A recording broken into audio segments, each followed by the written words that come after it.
What is up, you guys? This is All Day One on the PS4, and I'm going to be giving you a beginner's guide video for Tera. So this is going to be for the console version, and there's going to be 10 different things listed for this beginner's guide. So each thing is going to be pretty much in depth, so if you want to go ahead and skip through, I will put the timesheet or timestamps down in the description and in the comment section, so that way you can see which portion or which part you would like to know more about and whatnot. But other than that, I mean, we're gonna go ahead and get started, and yeah.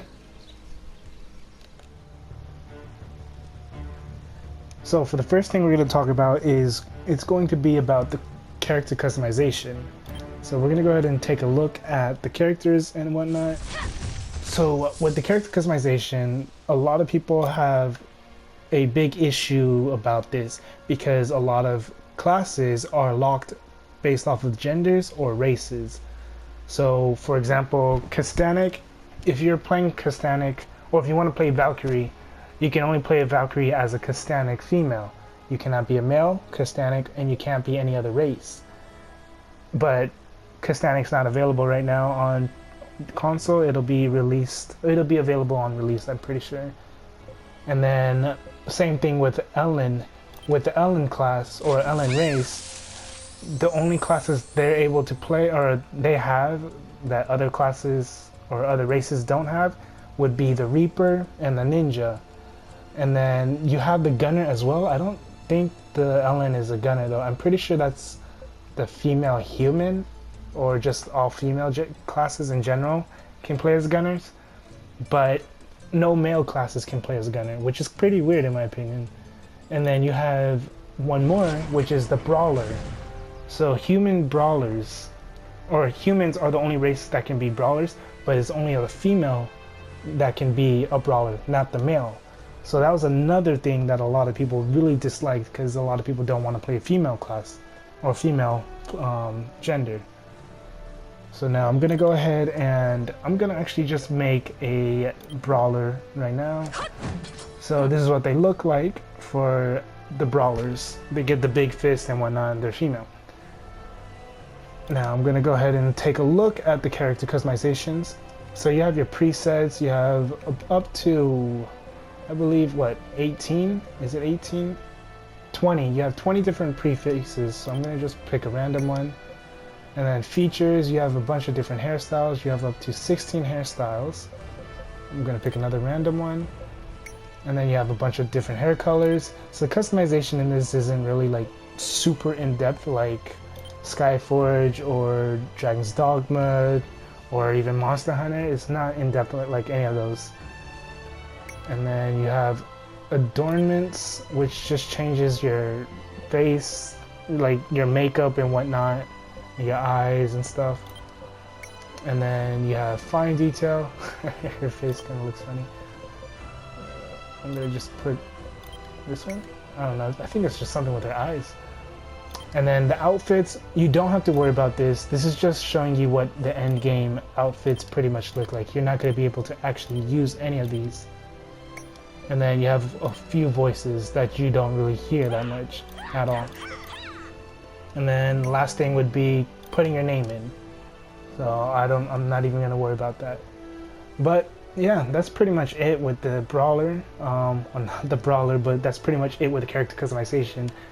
So the biggest deal is just gender-locked races and gender-locked classes and race-locked classes as well.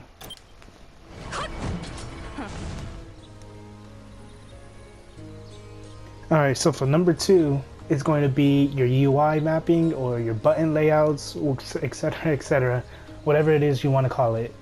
So all you have to do is just press start and go to your skills. So your skills will be in your character slot, your character tree, and then all you have to do is just press R3 to add a shortcut. When you add to shortcut, you can add that specific ability that you have locked onto or that you're adding on, and then you can put it anywhere on your button layout, whatever you think would feel most comfortable for you. What I generally would do is R1 and R2 would be the abilities that you tend to use the most, like your auto abilities, and probably like L2. Everything else you can pretty much set up the way you want to do it. Like for example, as a mystic, I have most of my thralls on my L2 circle, triangle, and square. I did have triangle as well, but I preferred this one to be there. But yeah, you just want to set it up the way you want to set it up, the way you feel like it's comfortable. And then other things are the special stuff. So you have your jump and interact, dial UI, etc., etc. Now, dial UI is going to be very useful because it's an extra set or extra slots that you can use. So you want to make sure you do have this somewhere on your loadout. You can put it on your D-pads, you can put it on the L2, you can put it on square, circle, wherever. So I put mine on L2 left D-pad, and this is what it would be. It would be all this. So you have these extra 8 slots that you can use.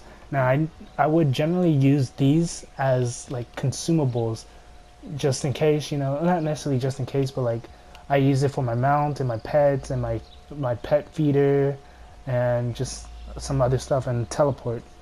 But other than that, I mean, that's pretty much it. So I would highly recommend having the dial UI or keeping the dial UI in your loadout.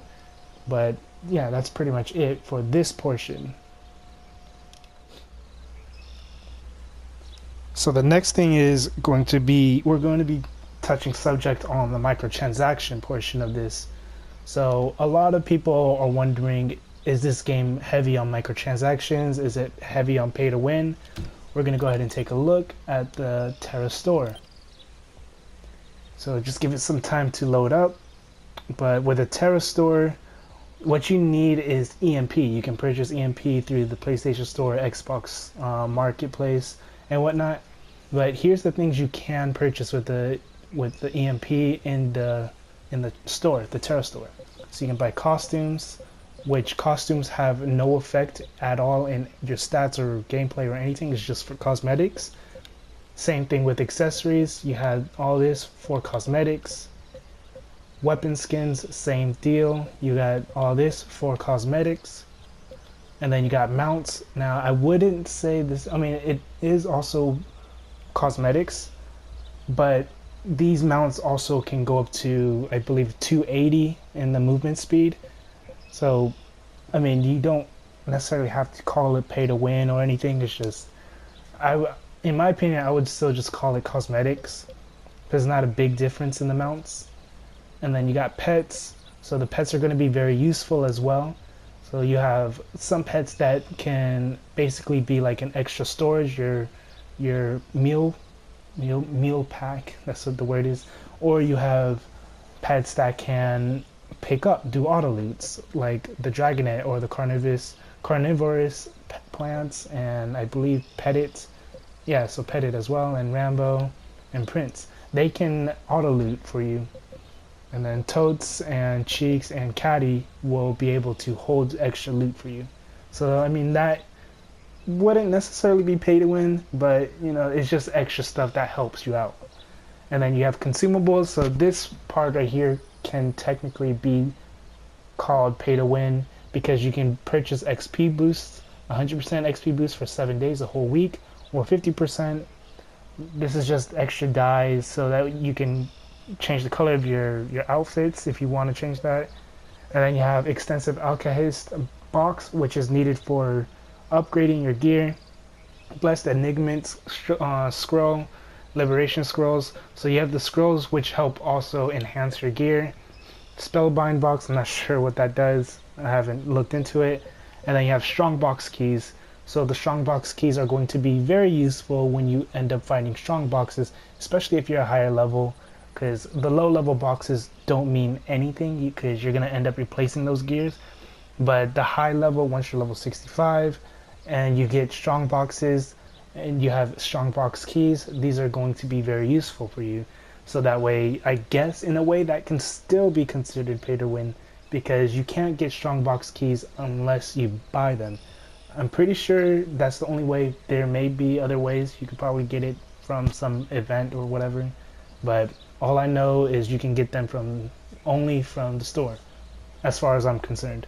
And then you have Traveler's Insurance, which is going to be very, very useful. I would highly recommend getting this. I believe it's Traveler's Insurance. NPC is one merchant. Oh no, never mind, not this one. So it isn't this one. The one I was thinking is letting you fast travel anywhere, but that's with the elite status. But traveler's insurance just, it seems like it gives you each merchant, letting them spawn on you, or you can summon them. So if you need to sell something or buy something, you can summon them or store something in the bank. Now you have loot boxes. So the loot boxes are not for pay to win. These are just all cosmetics. So all the cosmetic stuff, you can get these in the loot boxes for a lot cheaper than how much they actually cost, but they pretty much have everything that you can buy, which is a big pool of items. So it might not be for your class, so you're pretty much gambling. And then you have services. You can purchase extra character slots. You can change your character look. You can purchase bank space and more bank space, gender change, guild name change, race change, and wardrobe expansion. I guess this lets you expand more things on your wardrobe. I'm not exactly sure. 72 slots for your wardrobe storage. Okay. But yeah, that's, I mean, this is probably the only way you can increase your bank space is through this. Or not necessarily bank space, but extra slots in your bank. And that's probably the only other way you can unlock character slots, I believe.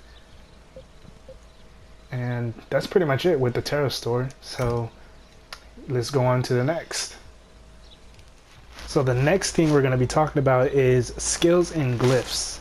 So we did talk about the UI on changing, how to change your UI, your button mapping and whatnot. But now we're going to be talking about skills and glyphs and how to unlock your skills. And we're going to just talk about what glyphs basically are. So the way you unlock your skills is, one, you need to reach the certain level. For example, this one unlocks at level 56 and this one unlocks at level 60. But before I can unlock them, or once I'm at that level, before I can unlock it at that level, I need to make sure I have the amount of gold. So let's say this costs 5 gold to unlock, or 10 gold, or whatever. Then I need to make sure I have 10 gold to unlock this ability. Now, not just that, but you can upgrade your abilities as well. So I have, for example, Sonorish Dreams 2, or Arun's Vitae, what is it, 8, and Retaliate 6.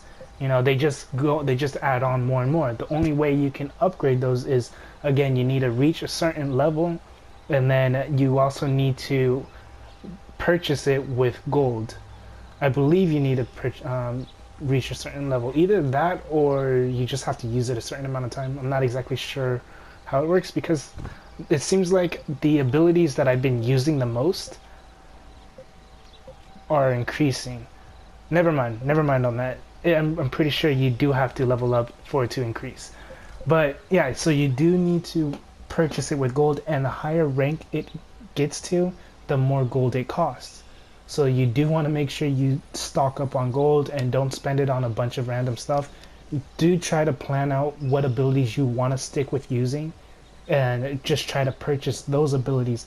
Unless you know you can make a bunch of gold pretty easily without much trouble, then I'd say go for all of the abilities and upgrade them all, so that way you can just try them all at their max power. And now we're going to go over glyphs. So the way glyphs work is you would just press X, or you would press A if you're on Xbox, but you would just press on your ability, and then you see on the very bottom right it says glyph points, 36 out of 37. So it's basically like runes, or whatever you want to call them. So these glyphs gives you extra bonuses towards your abilities, towards your skills, etc., whatever you want to call it, skills, abilities. It'll give you a bonus to it, but you need to purchase it. So it'll cost 2 glyph points and 4 glyph points, so that's a total of 6. Now, you don't have to worry if you accidentally buy one of the glyphs, because it's not permanent. You can just press X and X, or A and A, just to cancel them, and you have your glyph points back, and then you can put it into something else that you would rather put it in.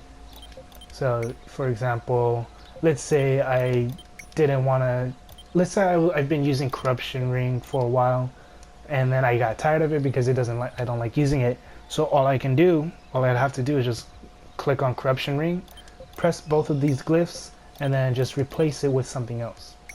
So that's pretty much all it really does. It does give you bonuses though. Like I said, as you can see, it says increases number of lock-on targets by 2, and then the other one increases range by 3 meters. And then this one will increase this ability's damage by 25%.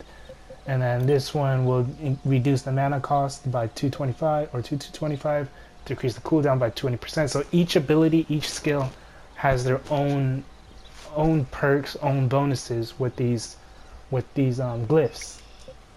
So also make sure you do read the glyphs and make sure you know that if you're going to be using that ability a lot and whatnot, because you don't want to just put glyphs into random points. I wouldn't press triangle or press Y to apply recommended glyphs, because sometimes it'll put the glyphs in abilities that you're not even using, or it'll put glyph points into glyphs that you don't really need. For example, some things like I believe it's the dash ability, one of my dash abilities. No, okay, so it's the Thrall of Protection. So Thrall of Protection is already at 5-second cooldown, and then if I had put points into Energetic Thrall of Protection, decreases cooldown by 10%. That's only like a 4.9 second cooldown, and it's not going to be much help. So I don't even worry about putting anything in that. So make sure you do read your glyphs. So now we're going to go ahead and go on to the next part of this list. So the next thing on this is pretty obvious. I'm not exactly sure what it is for Xbox for this feature, but for PlayStation, it's your touchpad. So it seems like a lot of people tend to forget about the touchpad, that it even exists there. I mean, I get it. Sometimes you don't use the touchpad for most games, but for here, when you use your touchpad, it brings up a whole other UI. So with the touchpad, you can look at your map for one in a bigger screen, and then you can also use L2 or R2 to increase the distance, camera distance from your character and yourself, or you can decrease it. And then you can open shortcut UI by pressing down, which, I mean, doesn't really make sense, but I mean, I guess this is a good way to so you can read your abilities and whatnot if you're not in combat or something.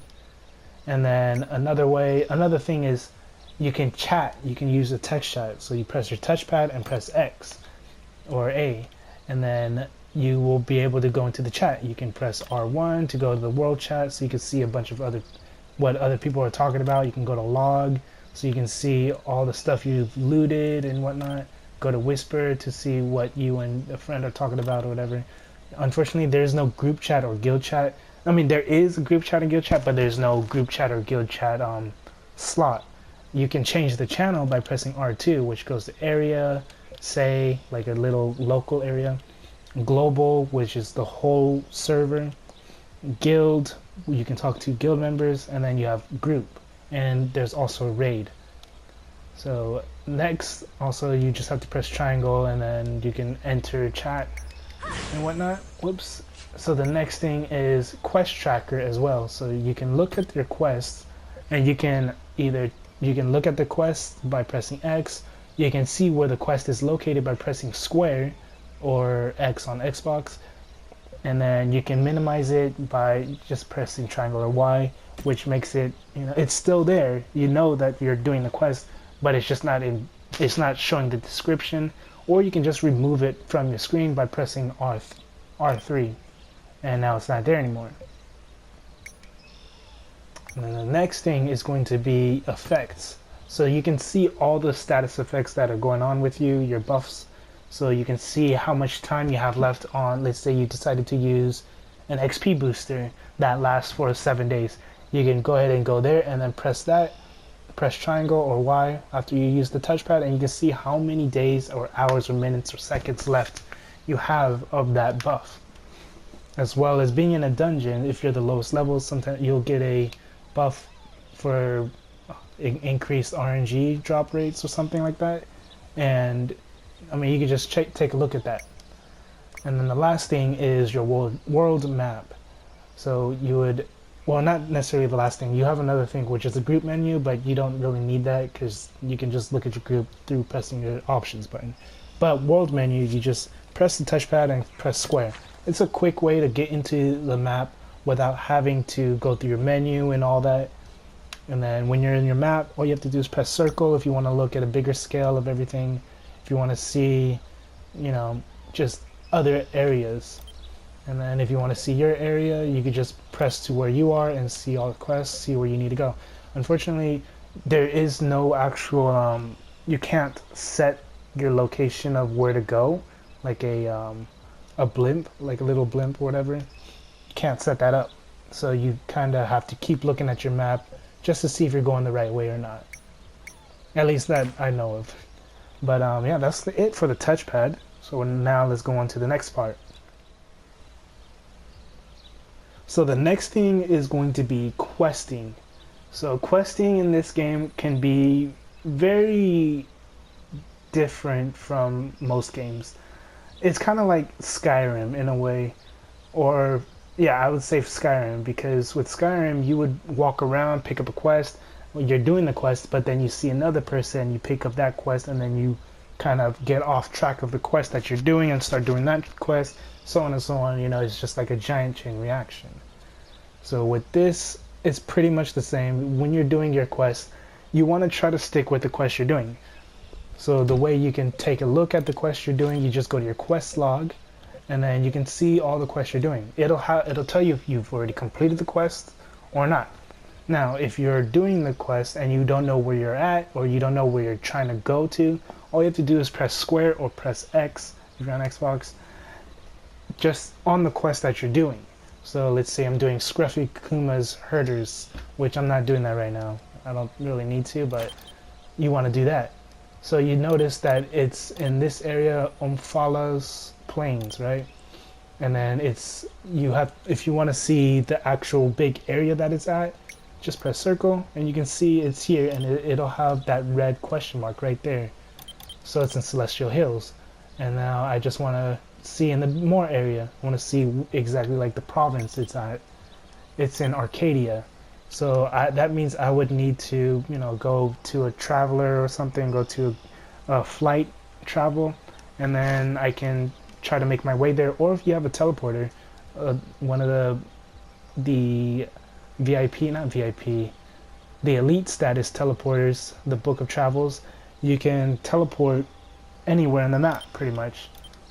So that's one way to keep track of doing your quest. Another is you can press triangle or press Y to keep track of your quest, to display on Quest Tracker. So when you notice that the eye just started going glowing or whatever, not glowing, it got highlighted, that means I'm tracking all the quests, or I'm tracking the quest that I need to do here. Now if it's not highlighted, that means you're not tracking it. It'll still have a question mark, just because that's the quest you're doing. And yeah, I mean, that's pretty much it though with this. You're pretty much going to pick up a lot of quests though. Just make sure if you do the quest, I would highly recommend looking at the rewards, so that way you can see which quest is worth doing. For example, this one's pretty much worth doing because you get 17 gold and 2.6 mil XP, versus let's say I was gonna do this, I'd be getting 7 million gold and 300,000 XP. So the other one kind of outweighs that one more for myself.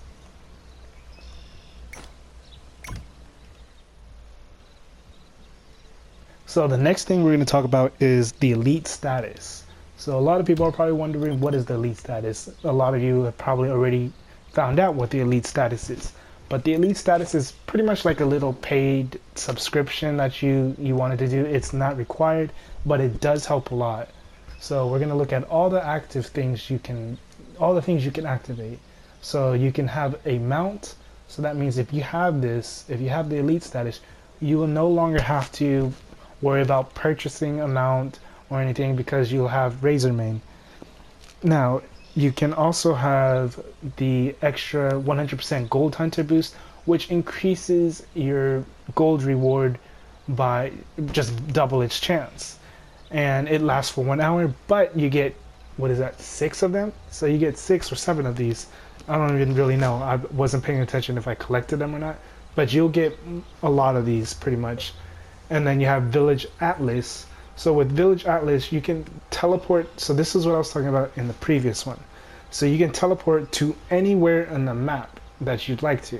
So I'm going to go ahead and use this. So as you can see, I can go to any part of the map that I want to go to. And you don't have to pay any gold or silver or whatever. You don't have to go to and teleport it to teleport anywhere. So this helps you so much. It kills a lot of time. And I mean, it, like I said, it's probably the best thing out of the whole elite status. And then you have your travel journal. So travel journals kind of works the same way as Village Atlas, but the way your travel journal works is anywhere you go, you can mark it. So let's say it's a major quest area that you know you have to keep coming back and forth to. So you can mark that area, and then you can go to wherever you need to go to, and then you can teleport back with the travel journal, and then you can either erase that area or you can keep it there. And then deliver elite gift box. So with this, you can get a special delivery. I don't think I can get anything anymore, but I'm not exactly sure what it was that I got from this, but you know, extra loot, extra stuff helps all the time. And then you have elite consumable box. So this one will give you high level potions, sometimes high level potions. I think it'll just give you potions that is at your level, around your level, just so that way it helps you level up and whatnot.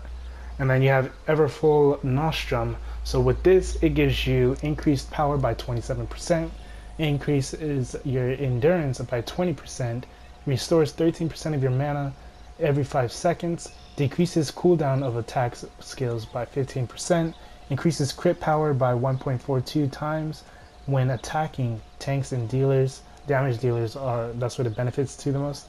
Increases attack speed of healers by 10. So this is going to help you a lot, especially I wouldn't use this just because, I would just use it or save it for things that are like raids or harder content. So if you can, just collect them and save it. And then you have Velic's Opportunity. I have no idea what this does really, but from what it says teleports elites to Velic's Sanctuary. Velic offers an opportunity to enter the Gilly Glade. So it must be a really special place to go to, but you have to be level 65 to go into it. So whether you're elite or not, you need to be 65 to go into this area. Now we're going to go ahead and take a look at the passives. So with the passives, you get double the amount of XP gained, 100% XP, double the amount of reputation, and double the amount of Quest's gold boost. So with the Quest's gold boost, that means you're getting, all of your quests are giving you double the amount of gold.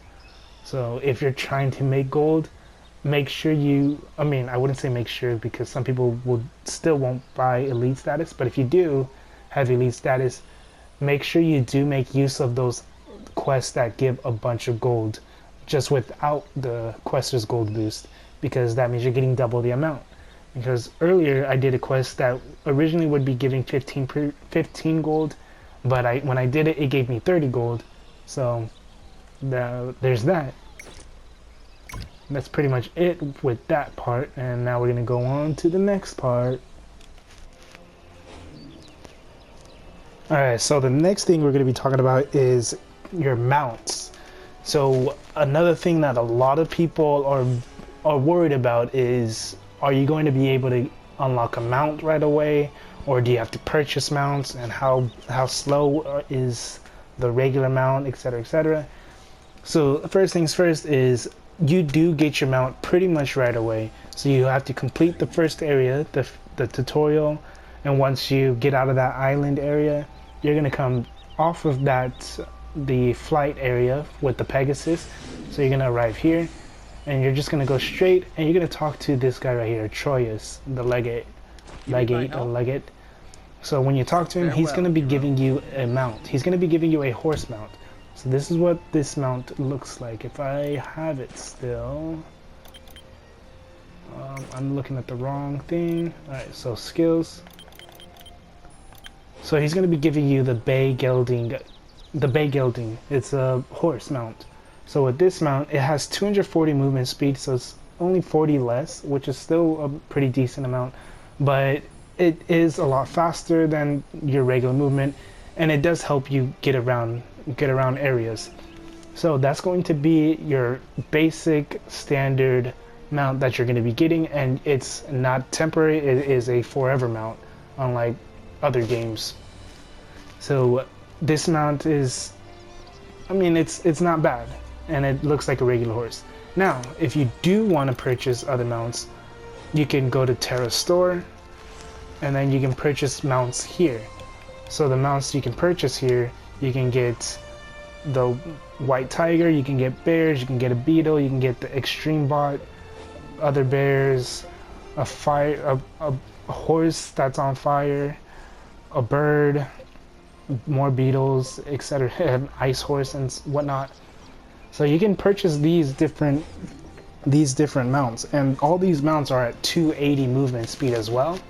So that'll definitely help you out even more, getting around just a little faster.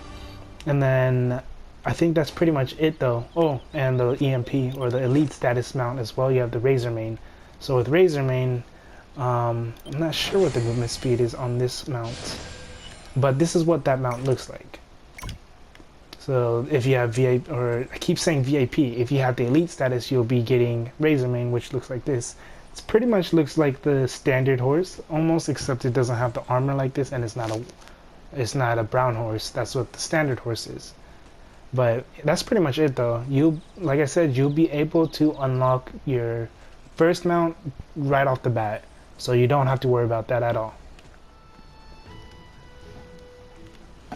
So the last thing we're going to talk about is vendors. So there's a lot of different type of vendors in this game. The vendors, I'm not going to just talk about vendors as in NPCs that you can purchase items from, but I'm also talking about the bankers and brokers as well. So first things first is the first vendor you want to kind of make use of, or you really want to know that exists, is this vendor. Not necessarily just this vendor, there's a bunch of other vendors that can expand your inventory, but this one is probably the easiest one to find. So the way you expand your inventory, you just talk to him and expand. It's gonna cost a lot of gold over time. So right now, like, I'm at 80 inventory space. Yeah, so I have 46 out of 80, but it's gonna cost me a lot of gold if I want to purchase the next 10 slots.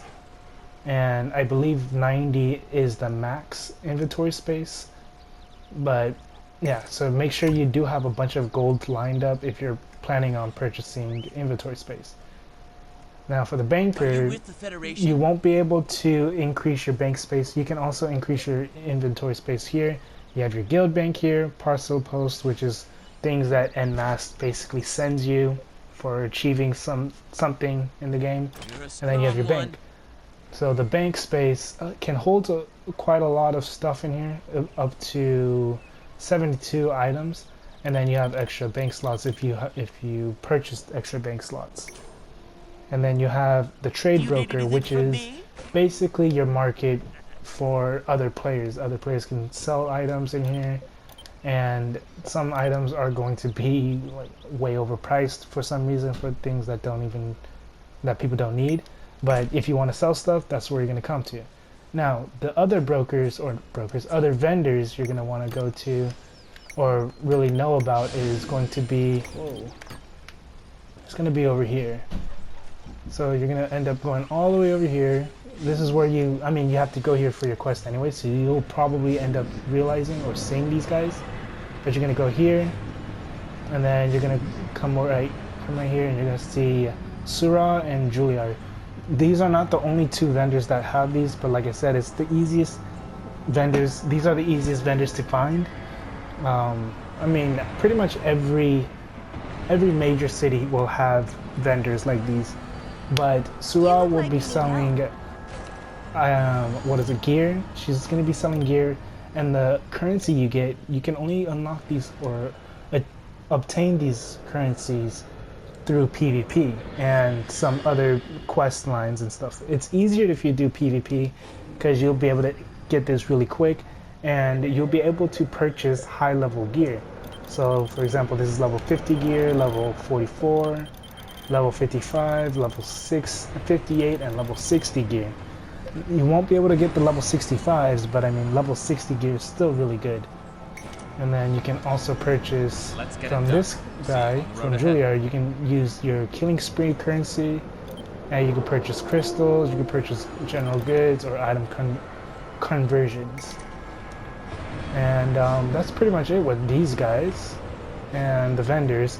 There are a lot more vendors though in the game. It's not just these guys, like the guild shop right there. For some reason, I guess it doesn't work right now, but yeah, there's a lot more vendors out there in the game, but honestly, I'm not going to be able to go through every single one of them. So that's pretty much it with this last part, and yeah.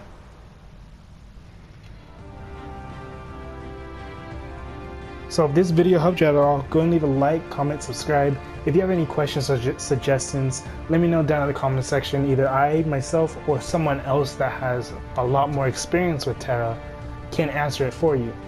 Now, the last thing I want to mention is when you do join the game, there's going to be servers that you're going to choose or choose from. And the only way you can play with a friend or whoever is if you're in the same server as them. So if you guys are in two different servers, one of you is going to have to make sure you switch so that way you guys can play in the same server. And then that's pretty much it.